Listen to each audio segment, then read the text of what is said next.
أعلنت الصين عزمها منح مصر مبلغ 150 مليون يوان صيني كمنحة إضافية لا ترد لتنفيذ عدد من المشروعات في مصر.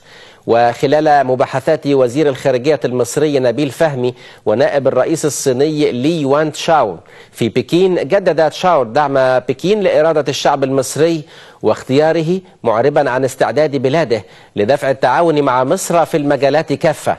من جانبه أشاد فهمي بالتنسيق المستمر مع نظيره الصيني على جميع الأصعدة، مؤكدا حرص مصر على تطوير علاقتها الثنائية مع الصين دون المساس بالعلاقات القائمة مع دول وأطراف أخرى، تعزيزا لاستقلالية القرار المصري.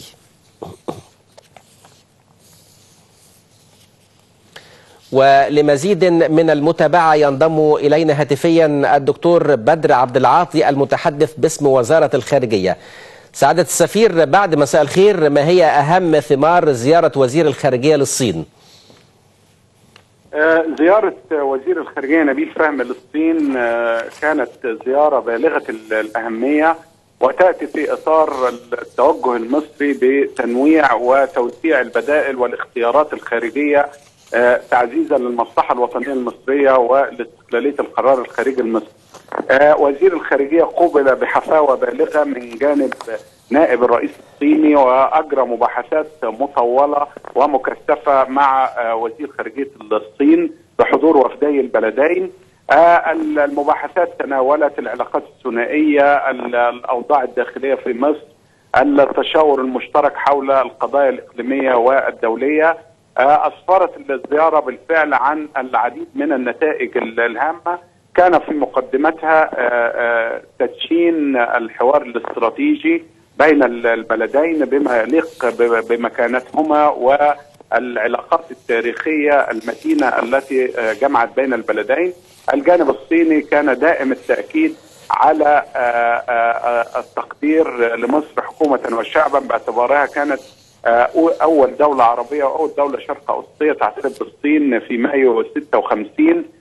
كما أكد على انحيازه كامل لاختيارات الشعب المصري.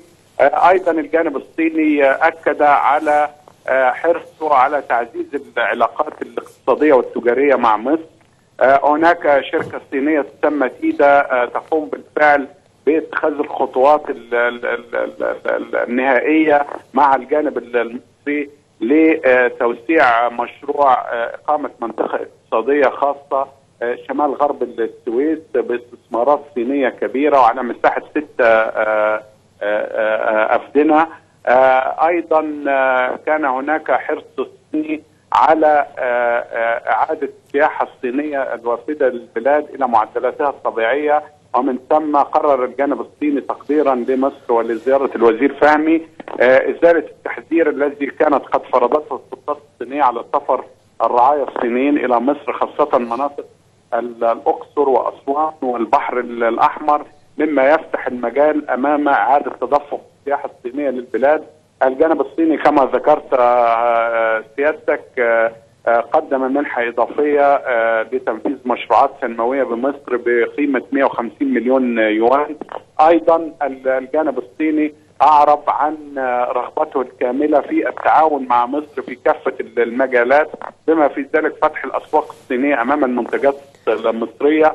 أيضا التعاون في مجالات التصنيع المشترك، التعاون في المجالات الأمنية والعسكرية، التعاون أيضا في المشروعات الصغيرة والمتوسطة.